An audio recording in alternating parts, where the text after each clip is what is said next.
Assalamualaikum warahmatullahi wabarakatuh. Saya Rizkia Rahma dengan NPM 0230101018.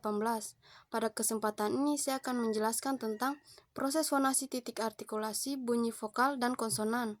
Proses fonasi dapat dikatakan sebagai proses terjadinya bunyi bahasa.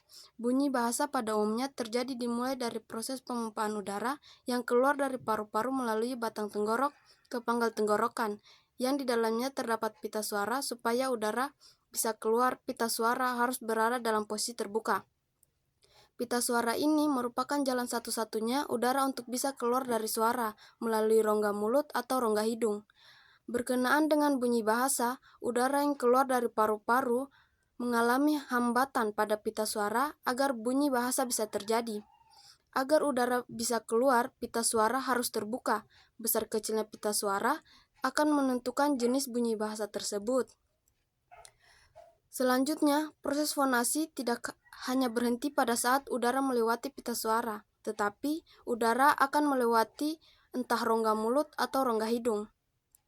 Pada rongga mulutlah akan ditentukan apakah bunyi yang dihasilkan adalah bunyi vokoid atau kontoid atau vokal dan konsonan. Cara membedakan suara yang keluar dari rongga mulut tersebut adalah dengan mendapatkan hambatan atau tidak udara yang keluar tersebut. Di dalam rongga mulut terdapat artikulator aktif dan artikulator pasif.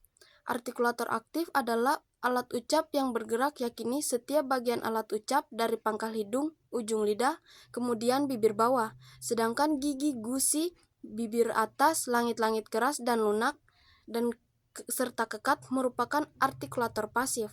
Jika artikulator aktif menyentuh salah satu artikulator pasif, maka terjadilah bunyi kontoid atau konsonan. Sebaliknya, jika artikulator pasif tidak dikenai artikulator aktif, maka yang terjadi adalah bunyi vokoid atau vokal. Dalam bahasa Indonesia, kita memiliki 5 bunyi, yaitu A, I, U, dan O. Yakni bunyi-bunyi ini dihasilkan oleh udara yang tidak mengalami hambatan pada rongga mulut. Selanjutnya, bunyi ini dapat diklasifikasikan berdasarkan posisi lidah dan bentuk bibir. Berdasarkan posisi lidah terdapat posisi vertikal dan horizontal. Posisi secara vertikal terdapat posisi tinggi, tengah, dan rendah. Posisi ini menggambarkan seberapa dekat artikulator aktif dan artikulator pasif. Kemudian, posisi lidah secara horizontal terdapat vokal depan, pusat, dan belakang. Posisi ini merupakan posisi lidah yang bergerak saat bunyi dihasilkan. Lalu terdapat vokal bundar dan tak bundar. Hal ini berkaitan dengan bentuk mulut bibir yang terlihat ketika bunyi dihasilkan.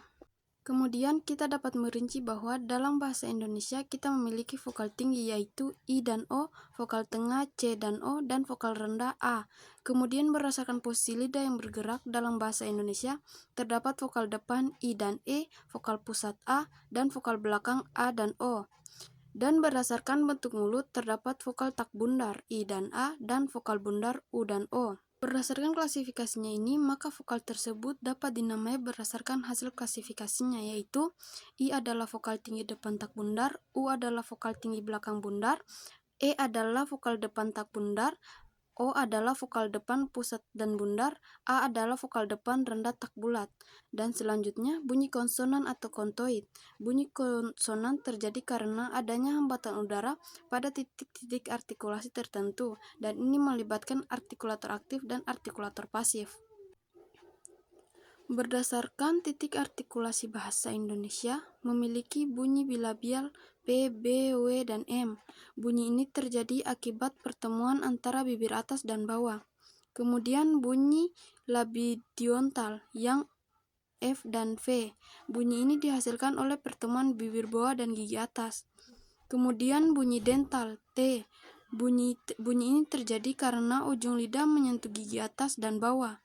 Kemudian bunyi alveolar, ada D, S, R, dan L. Bunyi ini dihasilkan dari pertemuan lidah dan gusi. Kemudian bunyi palatal, C, Ny, N, dan N. Bunyi ini dihasilkan saat lidah menyentuh langit-langit keras. Kemudian bunyi velar, K, G, dan Ng. Bunyi ini terjadi akibat lidah menyentuh langit-langit lunak. Kemudian bunyi glotal, H. Bunyi ini terjadi karena adanya hambatan udara pada glotis.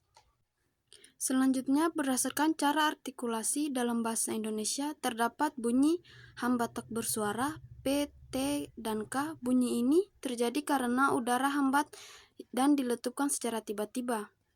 Kemudian bersuara B dan D juga sama dengan bunyi hambal sebelumnya, bedanya terletak pada bersuara dan tak bersuara, dikarenakan ada dan tidaknya getaran pada pita suara.